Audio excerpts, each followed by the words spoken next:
Hi, everyone. Thank you so much for joining us with the Canadian Blockchain Consortium for today for our fourth roundtable on the challenges and opportunities in global regulations. We're really excited about this conversation today. So a little bit about us. We always like to, tell you a little bit about who we are and what you do. If this is the first time joining one of our roundtables, thank you so much. If you're returning, we're really excited to see you here again. So our Canadian Blockchain Consortium was founded as the Alberta Blockchain Consortium by an amazing woman named Suzanne West in Calgary, Alberta, back in 2017. And we're really excited to have grown and be able to support our country on a national level as the Canadian Blockchain Consortium. We're currently the largest industry organization in Canada as a not-for-profit. We focus really strongly on advocacy, helping our government understand all the incredible work that's being done across the country. We do a lot of projects. We do white papers, convergence plan research. We do education. We build out curriculum for some of the larger academic institutions and teach classes, free classes every month. And then we also have these really incredible committees. So our FinTech committee is the one that's bringing this to you today, but we also have mining and legal policy committees and Web3 committees, et cetera. So we really try hard to amplify and engage with the entire industry across the country and bring you really valuable content like what you're going to hear today. Of course, as a not-for-profit, we couldn't do all the amazing work that we do without the support of our members. We always like to give a little bit of a shout out to these amazing groups of companies that have been here. I know a lot of them have actually been supporting us for like almost 5 years now. So big thank you there. One of the other things that we love, if you want to keep up to date on everything that's happening, we do produce a free magazine every single month. So we try and pick a really interesting, engaging topic. We do a lot of research on it. We compile it all together. It's also a great way of seeing some of the other companies, what they're doing. We have lots of great articles in there. We keep it up to date with all the current news and events. We also have a little bit of a white pages at the end. So if you're looking for businesses that can support development, money services businesses, et cetera, the end of our magazine has that.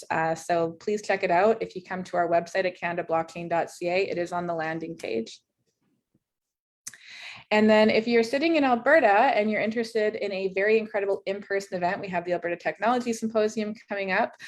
This is a signature event that we love to put on every single year, showcasing all the greatest that Alberta has to offer from the machine learning, blockchain, IoT, health tech, ag tech space. There will be quite a good focus on the fintech regulatory side of things as well, and a really amazing networking opportunity. So again, you can find that on our website.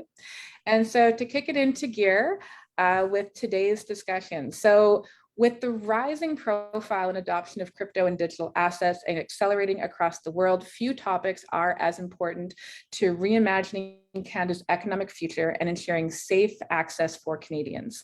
The rapidly growing crypto asset and blockchain ecosystems are continuing to integrate with conventional finance and require standardization, government support, and thoughtful regulation and legislation to fully mature and be compatible with other global innovation hubs.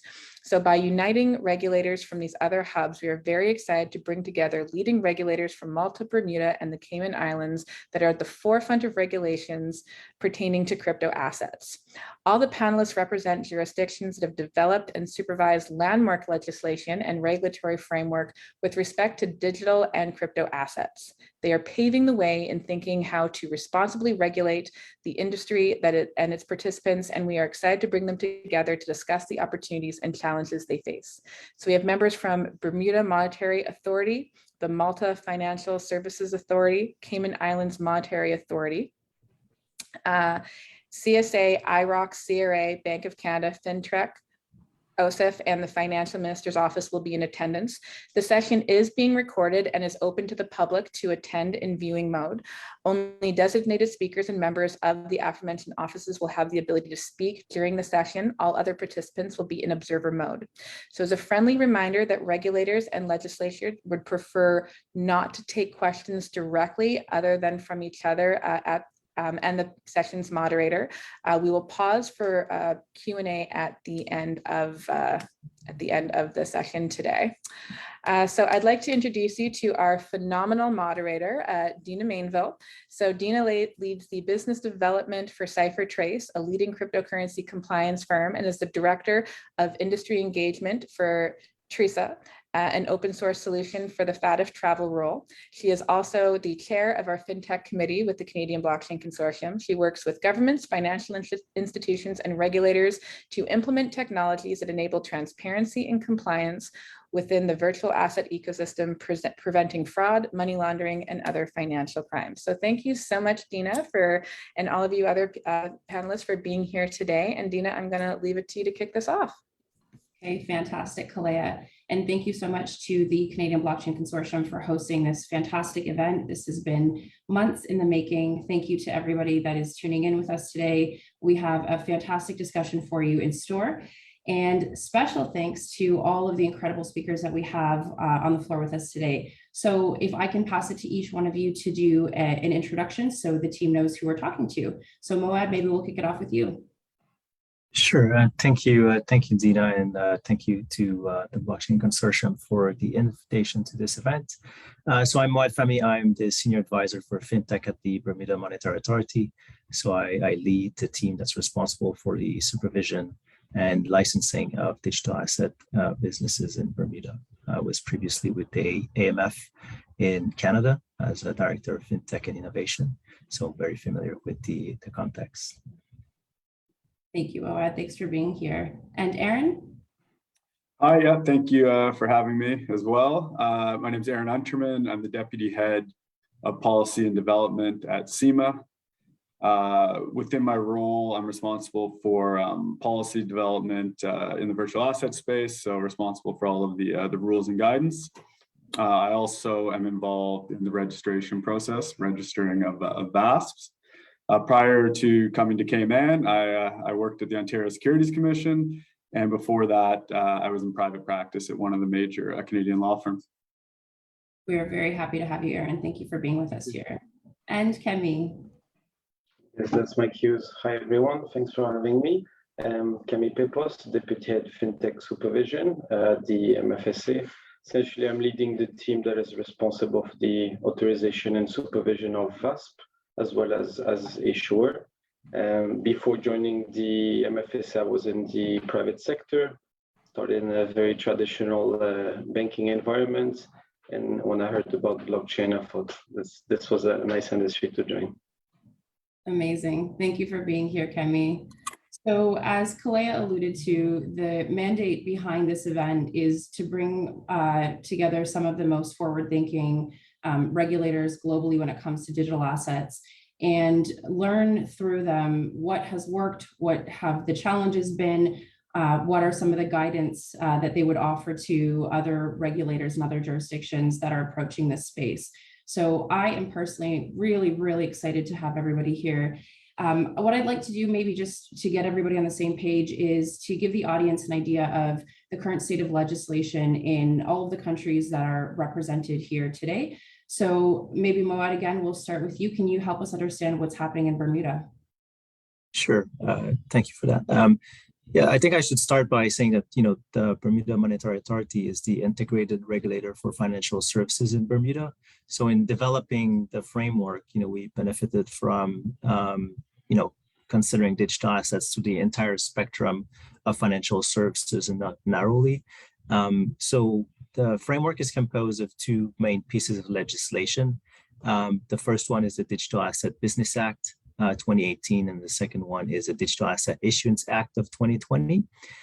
These two legislations combined seek to regulate the end-to-end ecosystem of digital assets with a view of kind of protecting customers, preventing financial crime, ensuring financial stability, but also kind of providing legal certainty for the development of this digital asset ecosystem. On one side, the Digital Asset Business Act requires licenses from digital asset businesses. So we said, end-to-end ecosystem. So we're talking about custodians, exchanges, derivatives exchanges, payment service providers, trust services, market makers in the space. We really wanted to provide an ecosystem that was secure for customers We believe that, within that chain, if there's, one particular player who's weak, then the entire chain is compromised. The Digital Asset Issuance Act, on the other end, requires authorization to issue digital assets to raise capital for a project or a business. So these are kind of the main two components. One particularities of our framework is for the digital asset businesses, we have a 3-tier licensing system. So we kind of have a sandbox environment on one side with 2 different classes of license, one being a test license, the other one being a modified license for the purpose of scaling, and the F license for full license, which is for mature companies. And this kind of 3-tier licensing regime is quite novel in the sense that it kind of bridges the gap between, small sandbox companies and, fully developed financial institutions. We found that there was some difficulties in kind of helping these companies kind of bridge that gap. So through guidance and then supervision, we kind of help them mature to the full license regime.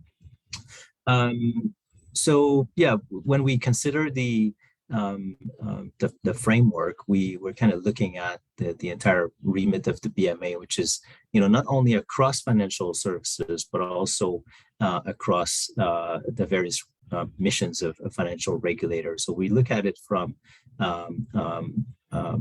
protecting financial consumers, preventing financial crime, but also we're going to introduce formal conduct obligations this year for digital asset companies. So that's a little bit about the regime and the various components of it. That's a great overview, Moad. Thank you. And Aaron, I understand that there's a bit of a unified remit for you as well in the Cayman Islands. Do you want to tell us a little bit about what that looks like under CIMA? Sure, that's correct. So CIMA is also an integrated regulator. So we regulate all aspects of the financial services industry. So insurance, banking, securities, funds, and also virtual assets. I can launch into sort of the state of play in Cayman, if that makes sense now. So the Virtual Asset Service Provider Act came into force in October of 2020. It's a comprehensive framework for covering the entire vast space. So for pragmatic reasons, the way we rolled out the implementation is in 2 phases. And in Cayman, and I'm sure in Moad and Camille's jurisdictions as well, anti-money laundering is one of the sort of core areas of focus.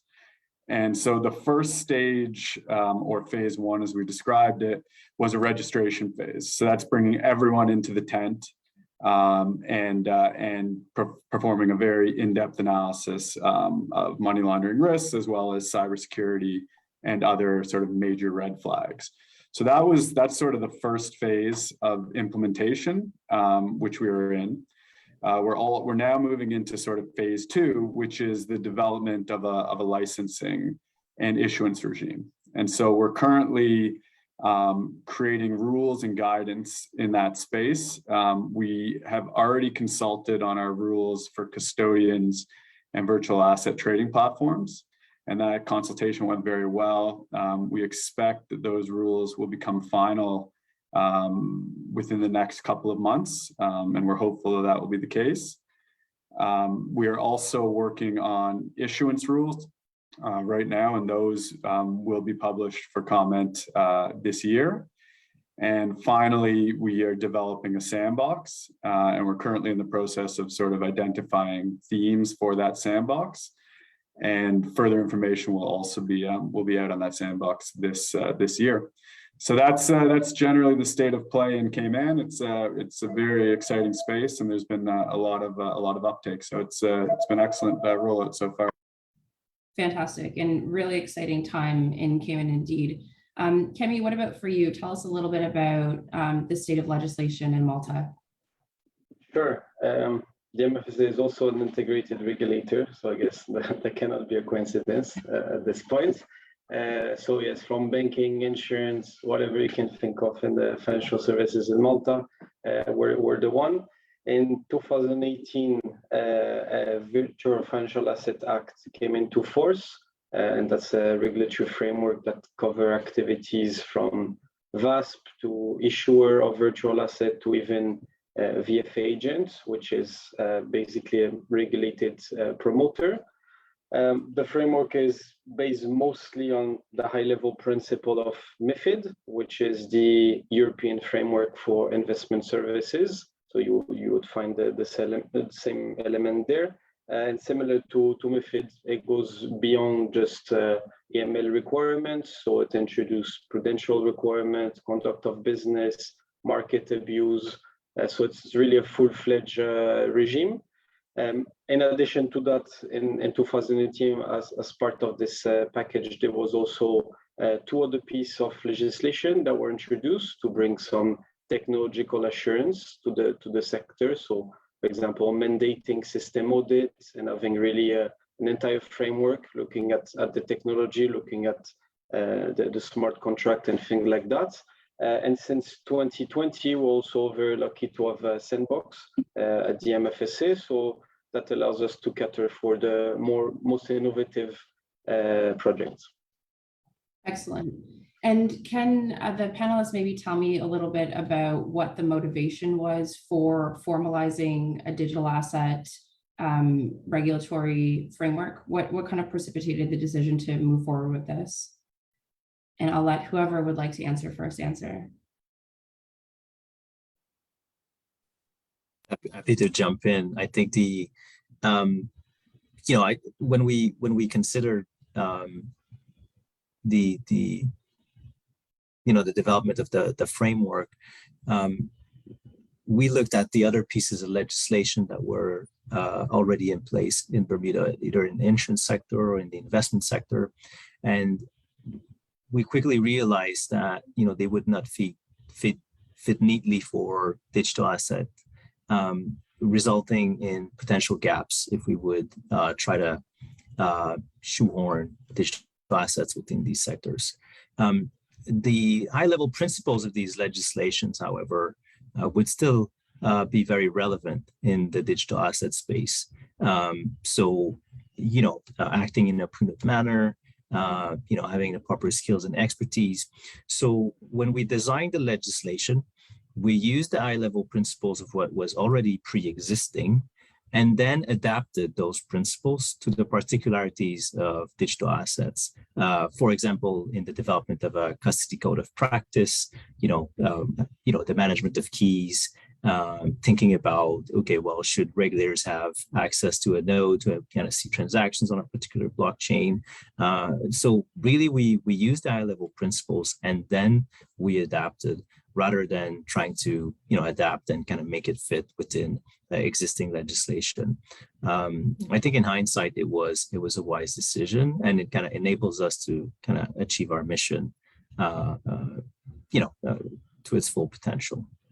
And I think probably, especially in the case of the BMA, it's forced you to become technical, I suppose, in one sense of the word, right? I mean, it's taken the team some education to get familiar with what you're dealing with. It's brand new for everybody, and so I'm sure there's been a little bit of that for you as well, right? Yeah, no, absolutely. Yeah, I mean, there's been a lot of learnings both from external stakeholders in the jurisdiction, but also internally. I remember our first few licensing committees. There was a lot of education going on as well. But now I feel that almost 4 years later, the entire organization is well versed in the space, and we're able to take better decisions because of it. So really happy about the journey. And Kemi, Aaron, what about you? What sort of motivated formalizing specific carve-outs for digital asset legislation? So I can't speak to the motivation for the VASP Act because I hadn't started at CIMA at the time, but I think I can answer your question by offering some of the advantages to that approach. So I think the sort of fit for purpose approach for virtual assets is really important. It allows you to borrow from existing practice and rules, such as the security space. But really, as Moad mentioned, it's not a perfect fit. So by adopting this approach, you're able to really tailor to the nuances of the market. You're not constrained by sort of the existing rules that apply to other types of market entities. So I think that's one major advantage. And a second really, really important advantage is sort of the jurisdictional piece. So when I was in Canada, before I left, the big issue, which is present in the US as well, is trying to fit virtual assets within either the securities, futures, derivative space. And that's consumed a lot of time and energy in a number of jurisdictions where, that doesn't enter the picture for us in terms of regulating. We have authority over virtual assets. So that's also been a really great benefit. So you have, the flexibility and the ability to tailor the regime to a new evolving space. And you also kind of don't have to worry about the difficulties in asserting jurisdiction and whether a particular new type of asset fits under securities or derivatives. So I concur with Moad. I think having sort of a specialized regime is very helpful. Yeah, and I think just as a comment on the industry side, sometimes people just who are not in the regulatory space or who haven't worked in the regulatory space don't understand that having maybe like fragmented regulators it's challenging to sort of coordinate and harmonize and figure out what specific interpretations mean. So coming from a unified jurisdiction, I'm sure is a big advantage. Kemi, what about you? Tell us a little bit about what the motivation was for formalizing digital asset legislation. Definitely. Well, we came to the same conclusion as my colleague as well.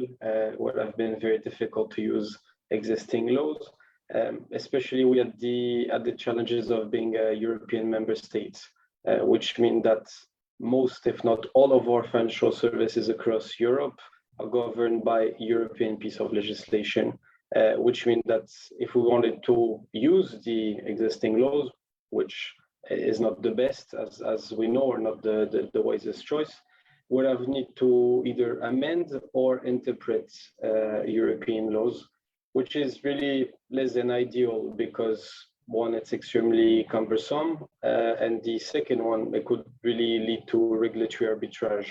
So that kind of defeats the purpose of actually bringing an industry into the regulatory scope. So really we're left only with one choice if we wanted to have a framework quickly, really seize the opportunity, as well as really have something that was complete, which was to develop our own. So this is what we did, and this is how the Maltese government was able to tap into the opportunity of blockchain industry. Yeah.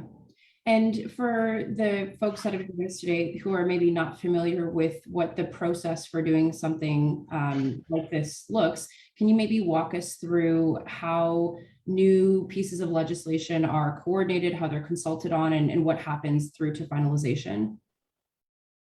I can go ahead for sure from a European perspective.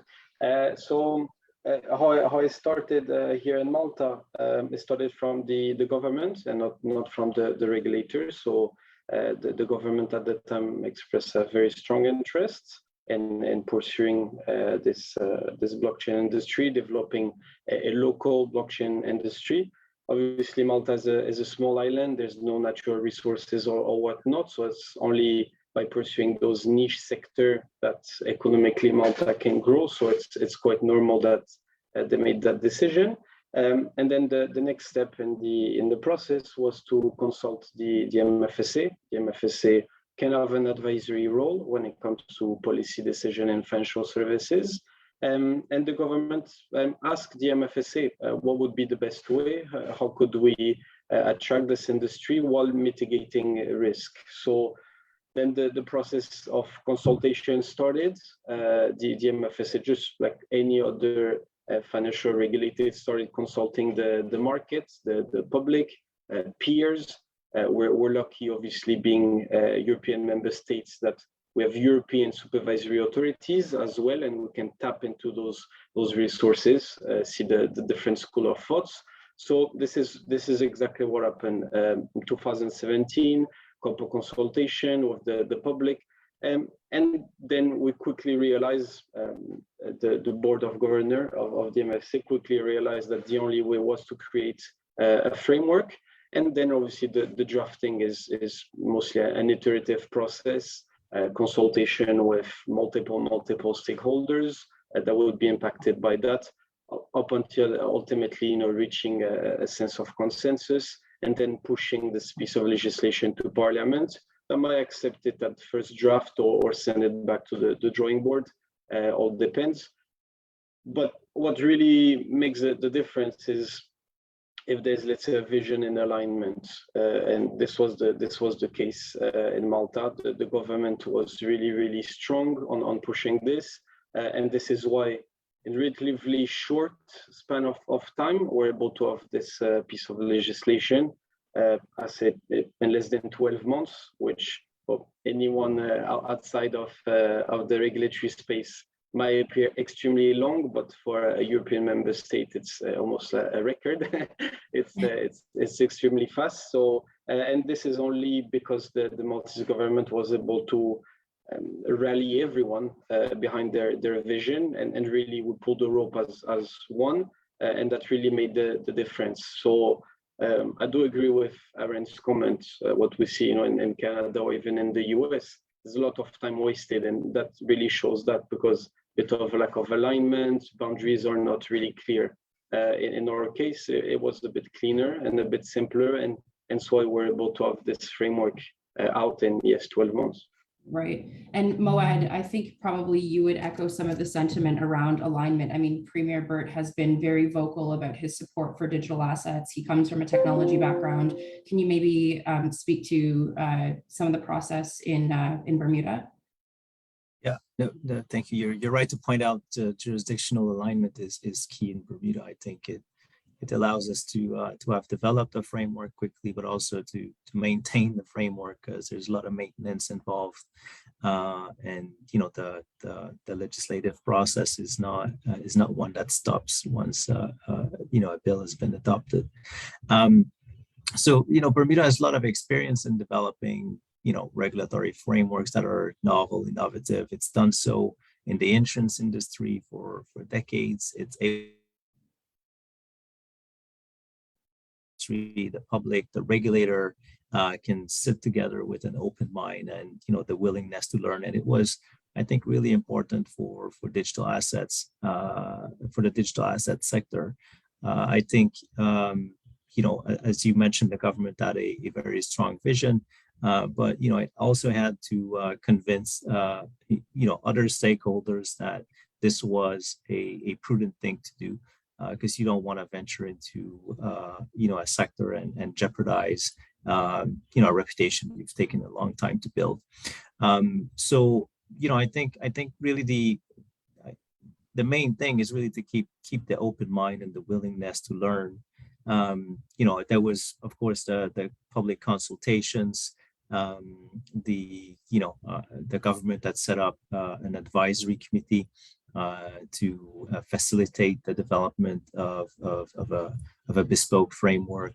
So all of these things kind of joined up together, facilitated the development of a fit for purpose legislation. But even then, through experience, we learned that because the industry evolves so fast, this process we have to start again. So it's something that it's a cycle more than kind of a once and done. And I think now that it's been 3-4 years, we're kind of comfortable with that cycle, and stakeholders as well. And so I think it's improving, which is great. That's fantastic. And Aaron, what has the process looked like in the Cayman Islands?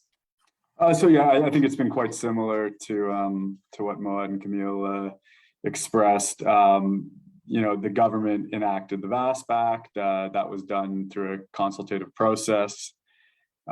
We are currently, using our normal rulemaking process. And that's effective for in all rulemaking areas. So we go for public consultation, we receive written comments. I would say, the only area which has not been as robust as we might have hoped or expected is some of the consultations are not receiving sort of the level of in-depth comments that we might expect or see in other financial sectors. So that's been something that we've had to work through a little bit, trying to really tease out feedback from industry. But yeah, it's worked well so far. We've certainly provided ample opportunities for public engagement, and yeah, it's going well. Yeah, and this is something that I was admittedly very surprised to hear when we were working on our prep session last week. It seemed like everyone agreed that when consultation is out and regulators are looking for commentary, industry isn't actually as vocal as at least I would have expected them to be. So for any of our industry folks that are on the call listening with us today, certainly we have a little bit of work to do here in terms of better voicing our opinions when our opinions are asked for, because the regulators are looking to work with us and it seems like we're not being as vocal as we can be. So certainly think that's an area of opportunity for industry to take away from this discussion. And thank you for sharing with that piece of information with us, because really I had no idea that this was a weak spot for us. Yeah, I mean, particularly with respect to sort of technical comments, those are obviously very important for for regulators to have an insight on how our rules are going to impact the operation of virtual asset businesses. So yeah, definitely encourage market participants to participate as much as they can in consultation processes. There's enough of us in this industry with really strong opinions, so you might regret eventually asking for this. Okay, so the next question that I want to ask is, what opportunities have you seen through the development of regulatory frameworks? So I imagine there's economic opportunities.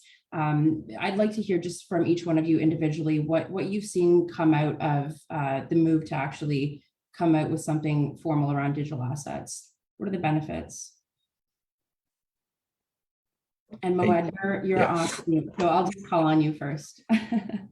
Great. Yeah. I mean, there's some clear opportunities to support the transformation of financial services, the digital transformation of financial services. I think we want to facilitate that. And we want to facilitate that in a manner that will protect consumers and prevent financial crime, maintain financial stability. I keep saying these things, but they're kind of core to what we do, right? This is the main reason why we have these legislation in the first place. So fintech promises to provide greater access to financial services at a lower cost, maybe even better individualized to everyone's needs. But regulators have a role to play in ensuring that the industry delivers on those promises. So I think there's some important role to play for regulators in providing the legal certainty so that they can develop and then provide these benefit to consumers, but also in a manner that will maintain those three key roles of regulators. Then there's also another side of things which is maybe not as obvious, and it's as we see the transformation of the industry, we must also use that information to understand how we should be transforming ourselves as regulators. Financial intermediaries are becoming data intermediaries, and we must reflect on what it means for the delivery of our services, our supervisory programs, and even our technology stack. So there's kind of the obvious piece that's how do we ensure that this transformation goes well, and it includes digital assets, but also includes other things like artificial intelligence and the likes. But really there's this, how do we look at the outside to really transform ourselves as regulators and make sure we become the regulators of the future? So these would be kind of the opportunities that I see at the moment.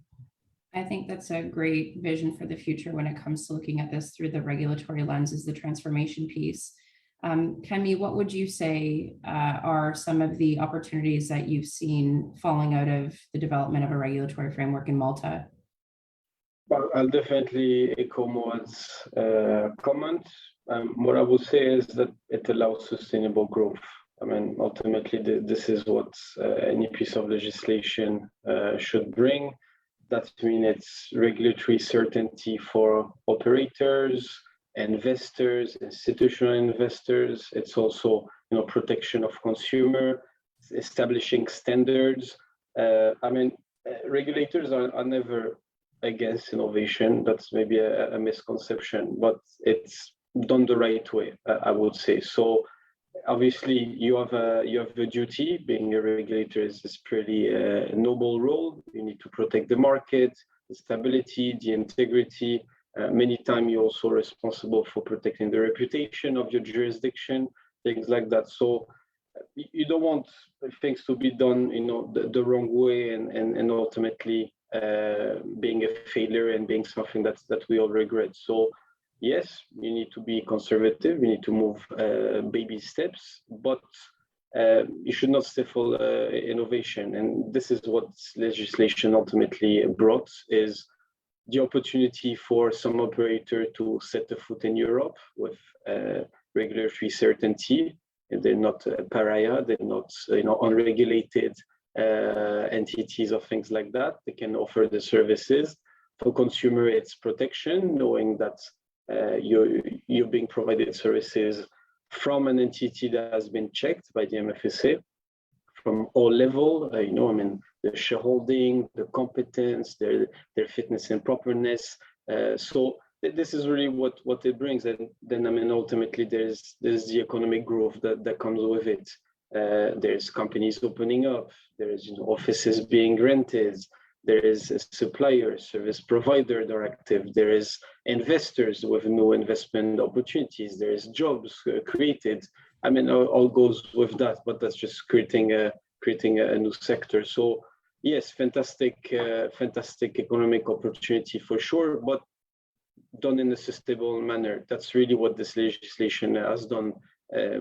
Otherwise, the industry could have been attracted, but ultimately we would have regretted it. And I'm already seeing other regulator or other jurisdiction that might be regretting some of the choices that they've made, going a bit with a light touch, a very lean approach, without pointing fingers or whatnot. But we know that Estonia is right now thinking of, how could we revise our framework? Maybe we attracted a lot of people. We opened our door, wide open, and this maybe wasn't the best thing, because right now we're not capable of mitigating the risk.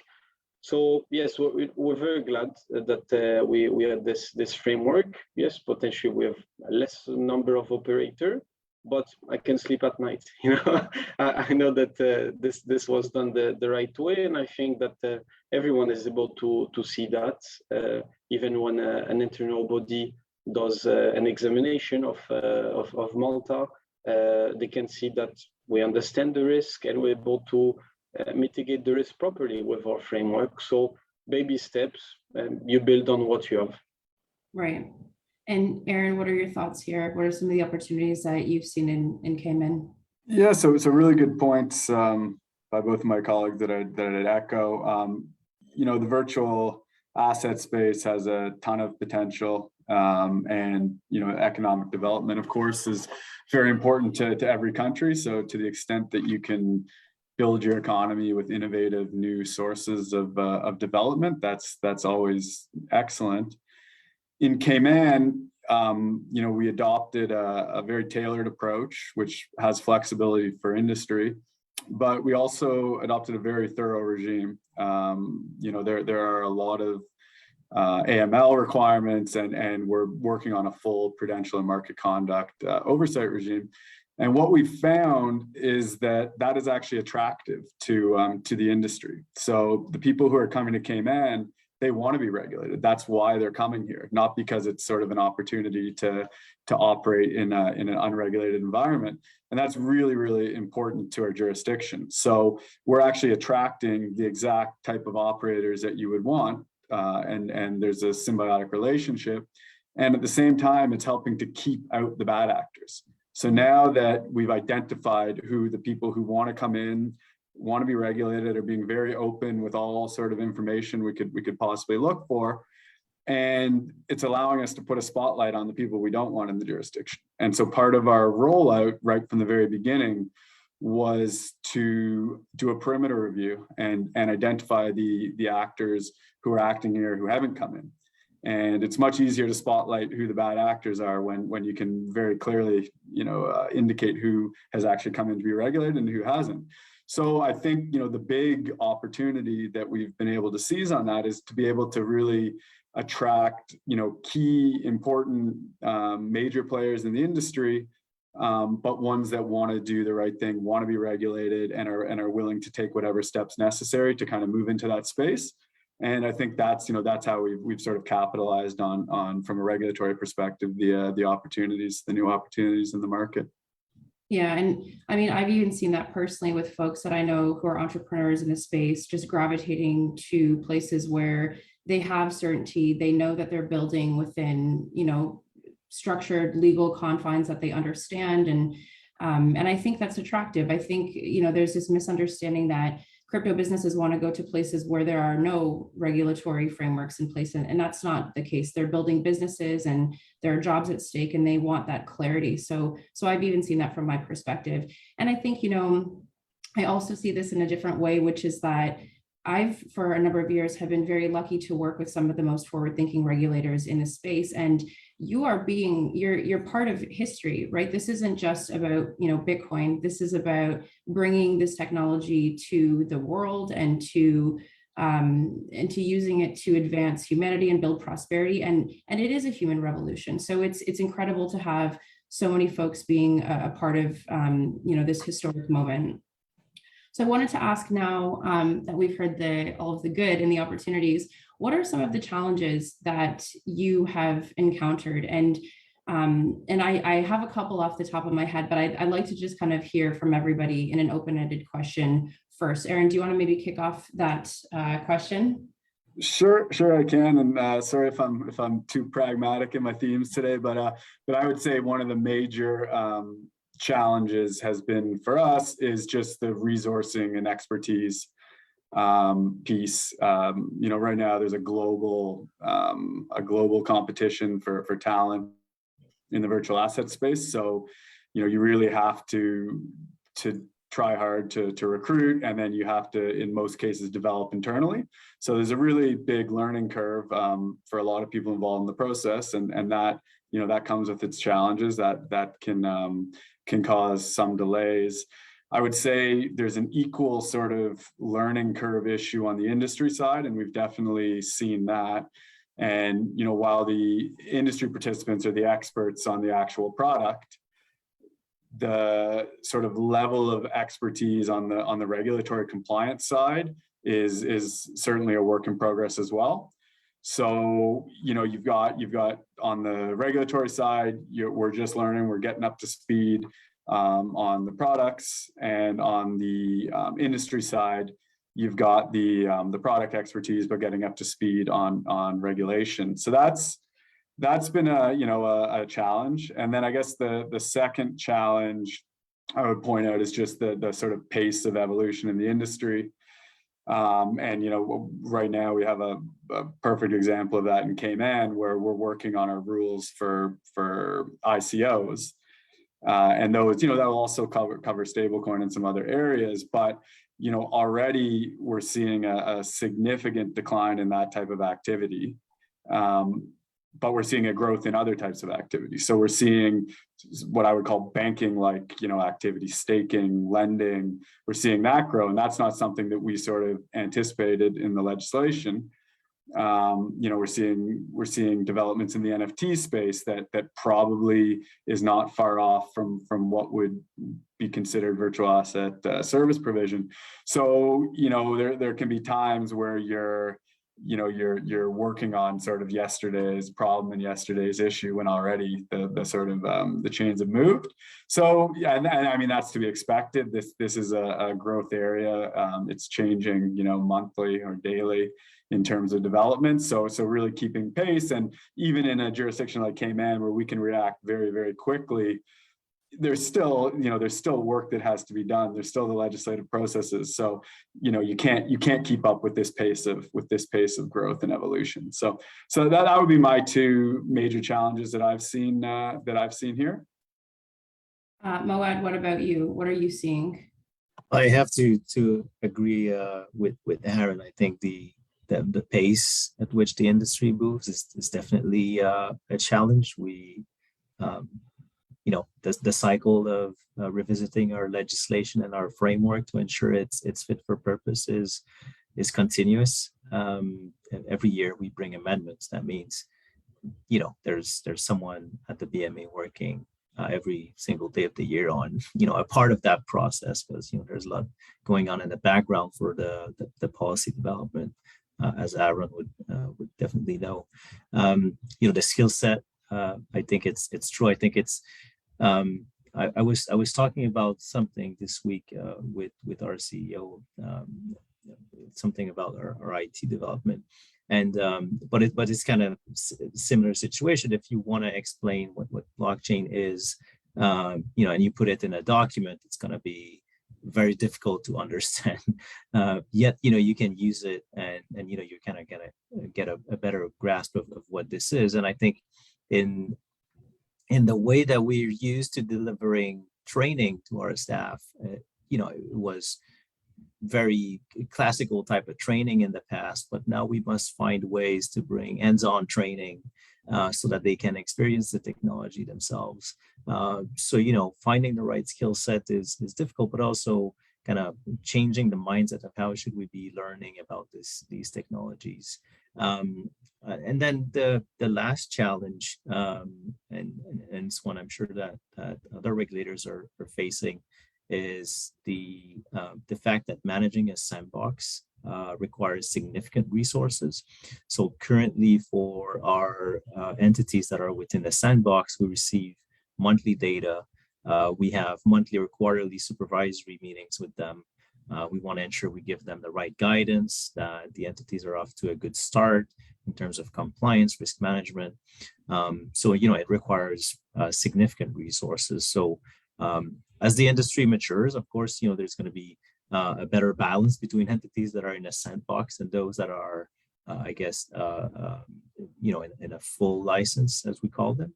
But at the moment, if I look at our distribution of entities, I think there's 5 that are fully licensed and 9 in the sandbox.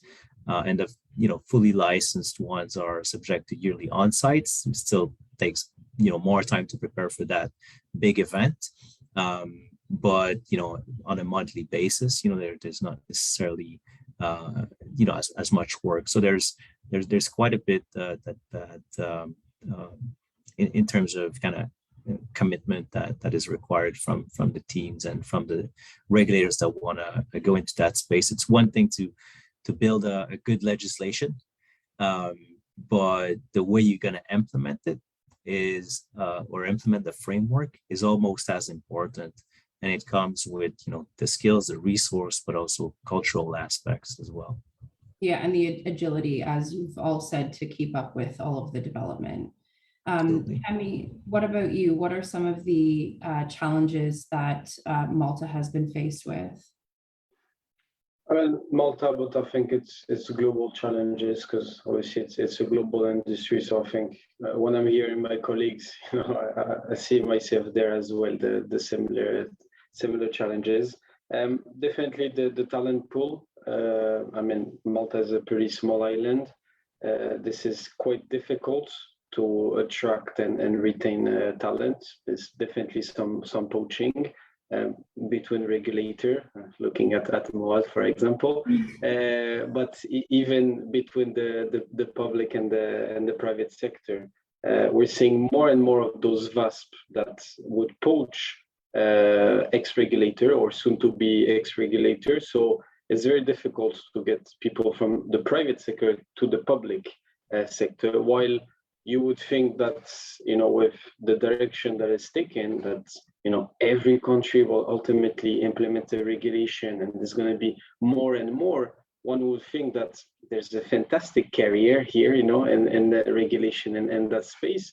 And yet it's still very difficult to attract talent because they're being poached so much. I mean, the talent pool is quite small. So that's one thing.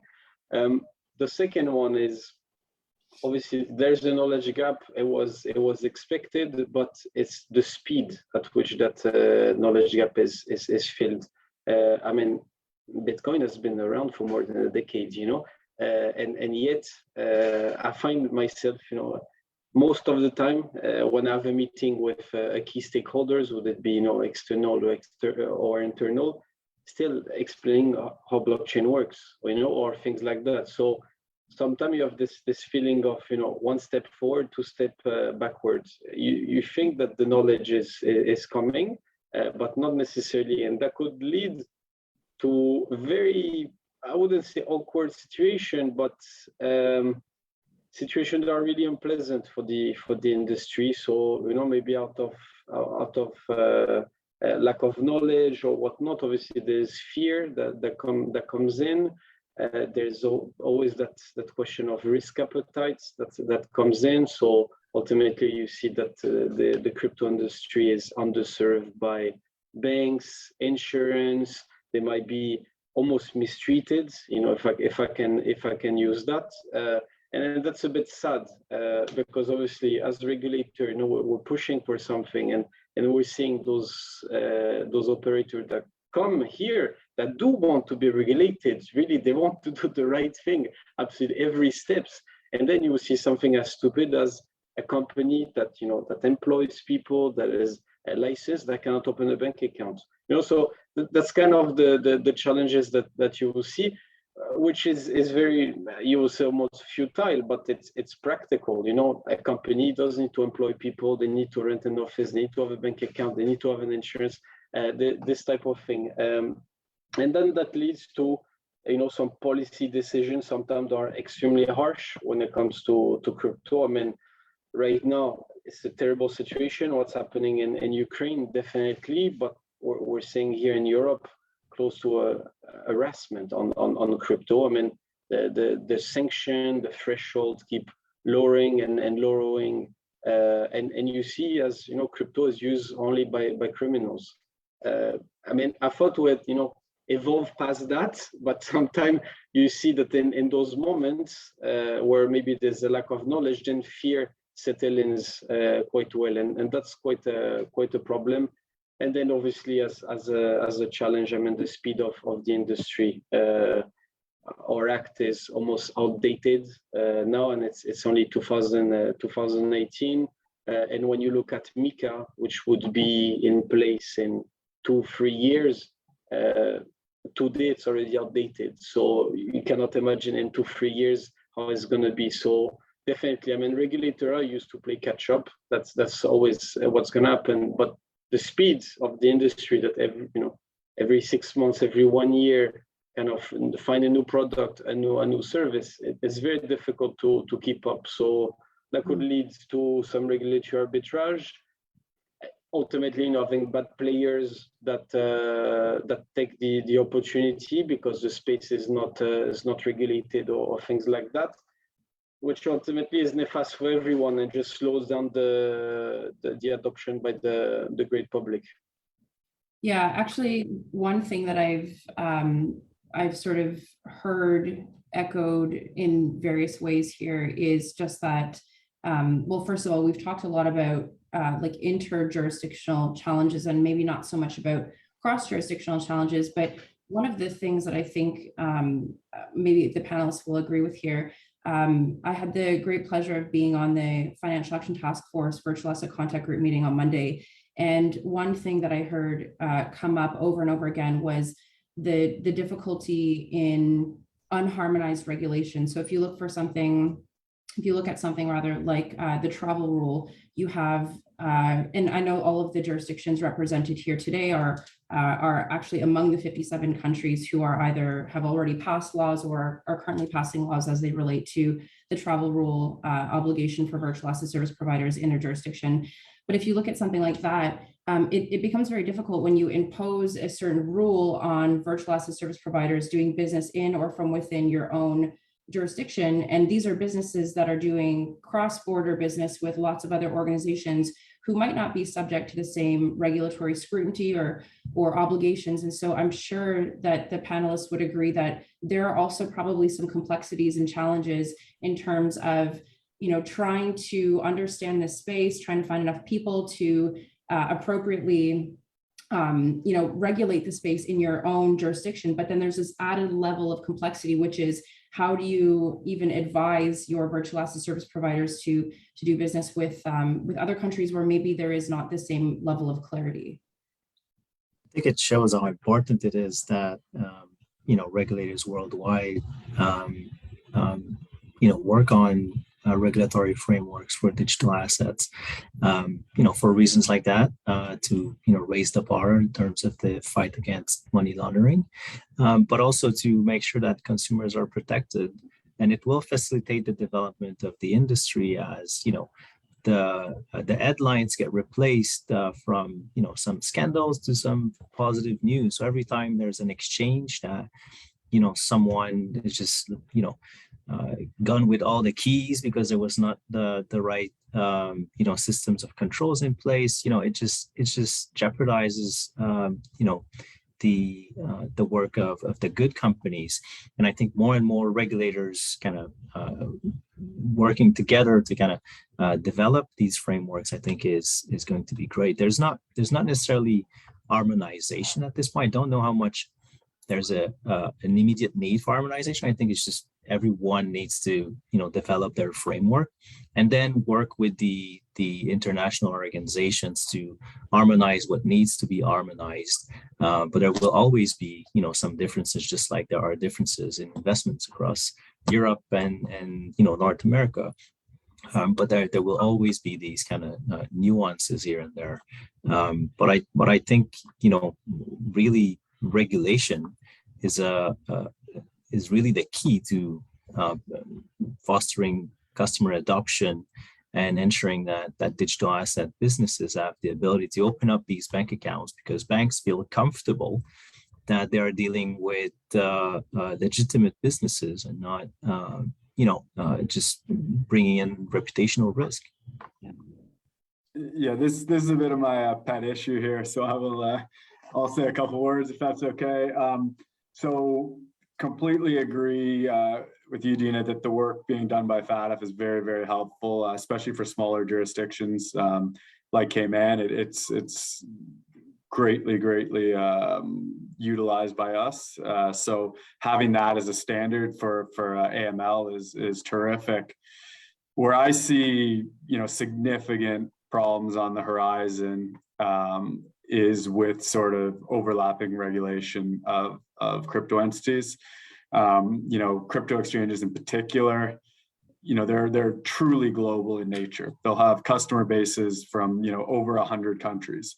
So this is, you know, the pace at which regulation is being rolled out is different in all these jurisdictions, but it's not going to be possible for every jurisdiction to regulate every exchange that operates in them at the same time.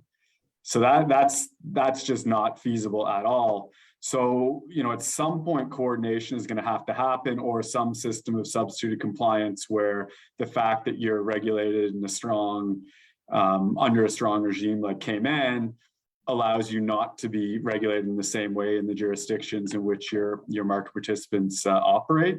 I think, you know, again, at some point when this is all sort of flushed out and a bit more mature, some sort of system will have to be developed. There are some precedent in, you know, the security space and other spaces, derivative space, but crypto is even more international in nature. So I think, you know, I think that's a place where there's you know, plenty of work to be done at the international level.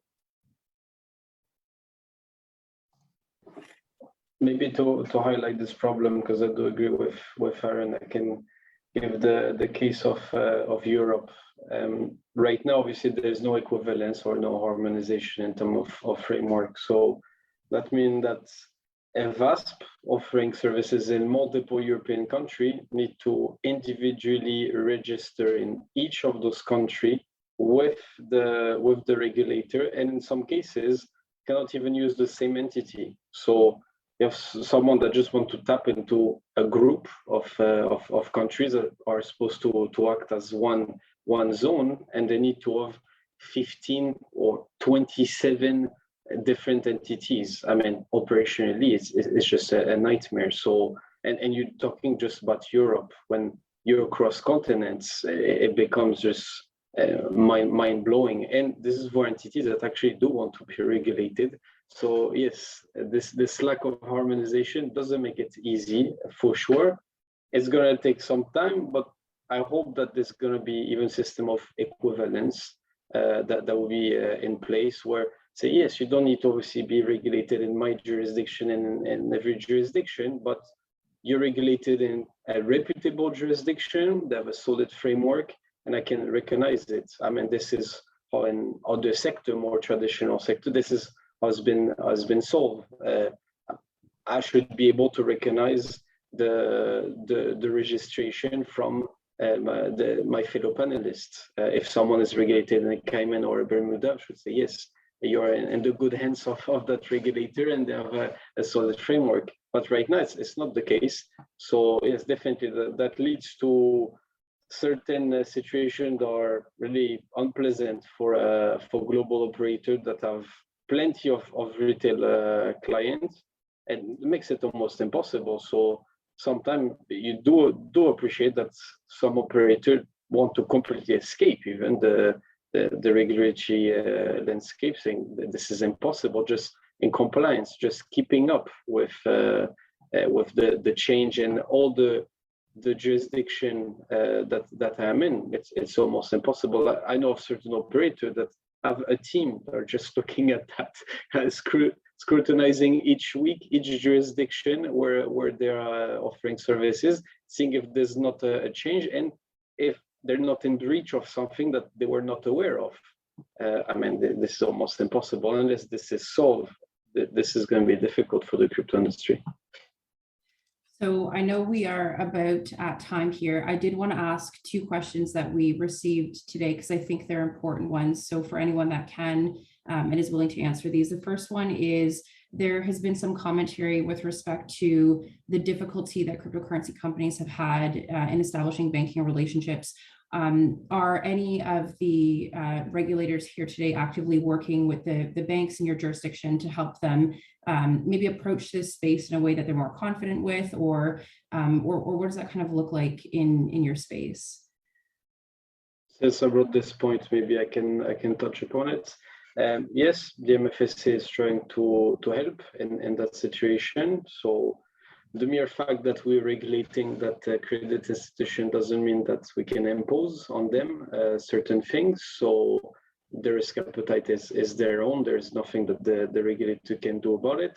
The only thing that we can do, and that we've done multiple times, is education campaign.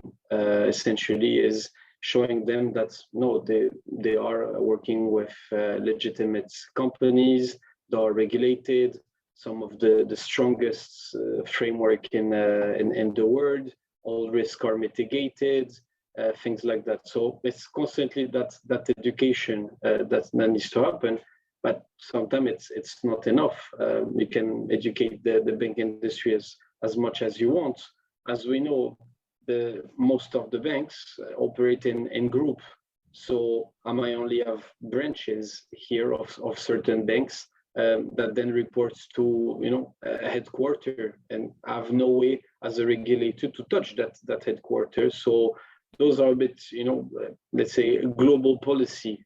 Generally speaking, it's quite rare for a banking group to have different policy for different branches and jurisdictions. So yes, if you have a group that is, let's say, pro-digital asset, this is generally going to be across all the jurisdiction that they're in. So it's quite limited the reach that we can have, even though we're the regulator of those credit institutions. Understood. Yeah, it's a significant issue. In Cayman, there's such a strong AML focus that we've been sort of preaching to the banks for a very long time to adopt a very stringent risk threshold. So not really our place to then come in and say, but maybe you should deviate in this space. And which we wouldn't obviously do, but then there's also, I think a learning curve, right? So I think there's a temptation for financial institutions that aren't well versed in this to say crypto, we're just going to stay away from that until we understand exactly what the safe part is, what the part that has risks. So it is an issue, and it is a challenge.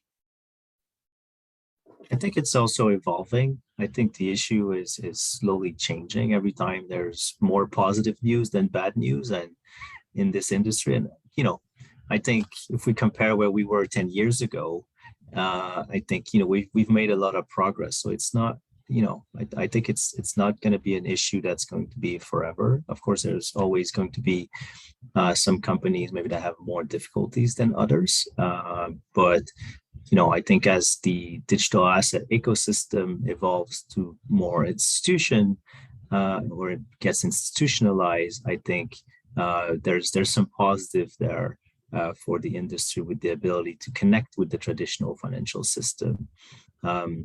Similar to what Camille and Aaron have said, we cannot set the risk appetite of banks. Of course, there's it's a complex issue for them, but definitely we're kind of seeing a trend where things are evolving, and banks and other traditional financial institutions are looking at this from a different height. Lovely. Okay, and the last question I have here is, we had some commentary with respect to the fact that industry is maybe not as participatory as we would expect them to be when there are consultations out. What is some of the advice that the panelists would give here? There are lots of really, really capable folks in the industry who I definitely know would like to be more actively involved in consultations and things like this. What's the best line of communication? Where do we find these things? How best should industry engage with the regulators? I want to say our website, but generally a regulator's website is not super user friendly, so I cannot blame them. Generally speaking, there's always, let's say, blockchain groups or consortium or things like that in each jurisdiction, and those are often well tapped into the regulator. They do enjoy a good relationship. I mean, this is here in Malta, we got such engagement and things like that. Is that very fast locally get organized, and the moment you have 1-2 big law firm that are part of those group, they know the regulator, they know where to go, and that type of thing. But otherwise, even if you cannot identify those groups that are connected to a regulator, our website, and I'm sure it's the same for our colleagues, I mean, our website always updated with consultation. Generally speaking, there's a space for that. I mean, this is the great public, so it's out there, free for everyone, generally speaking. Yeah, almost the identical situation in Cayman. So we publish it on social media, the website. We have distribution lists we send it to, but the big sort of emphasis in Cayman is industry groups. So our blockchain association is sort of relied on to collect comments from a range of market participants.